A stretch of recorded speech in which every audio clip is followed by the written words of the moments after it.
السلام علیکم ناظرین، میں ہوں نیلم نواب، آپ دیکھ رہے ہیں پی کے نیوز۔ ناظرین، سب سے پہلے خبر شامل کریں گے۔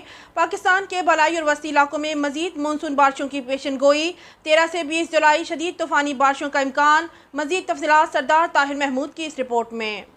منگل رات سے مونسون ہوائیں شدت کے ساتھ ملک کے بالائی علاقوں میں داخل ہوں گی، جس کے باعث بدھ شام رات سے کشمیر، اسلام آباد، راولپنڈی، اٹک، چکوال، جہلم گجرات، منڈی بہاؤدین، سیالکوٹ، ٹاروال، گوجرانوالا، حافظ آباد، لاہور، شیخوپورہ، ننکانہ صاحب، گوجرانوالا، اوکاڑہ، فیصل آباد، جھنگ، ٹوبہ ٹیک سنگھ، سرگودا، میاں والی، خوشاب، دیر، سوات، بنیر، کوہستان، شانگلہ، مانسیرہ، ایبٹ آباد، ہری پور، مردان، سوابی، چار سدہ، نوشیرہ، پشاور، وزیرستان، کرم، بنو، کوہاٹ، لکی مروت، ٹانگ، کرک، ڈیرہ اسماعیل خان اور گلگت بلتستان میں آندھی اور گرج چمک کے ساتھ بارش کا امکان موجود، اور اس دوران کہیں کہیں پر شدید موسلادھار بارش کا بھی امکان۔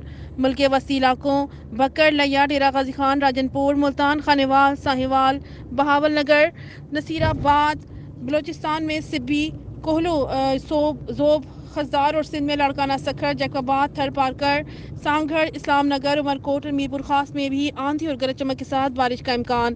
اس دوران چند مقامات پر موسلادھار بارش کی بھی توقع۔ شدید بارشوں کے باعث کشمیر، گلگت بلتستان اور بالائی خیبر پختونخوا میں لینڈ سلائڈنگ کے خدشات موجود رہیں گے۔ مسلسل روزانہ کی بنیاد پر بارشوں سے ملک کے بالائی علاقوں میں سڑکوں اور بجلی کے تنصیبات کو نقصان کا خدشہ۔ ہندوستان پاکستان میں شدید بارشوں کے باعث دریاؤں میں پانی کے بہاؤ میں اضافے کا سبب سیلاب کا خطرہ، کناروں پر واقع مقامی آبادی کا سیلاب سے متاثر ہونے کا اندیشہ۔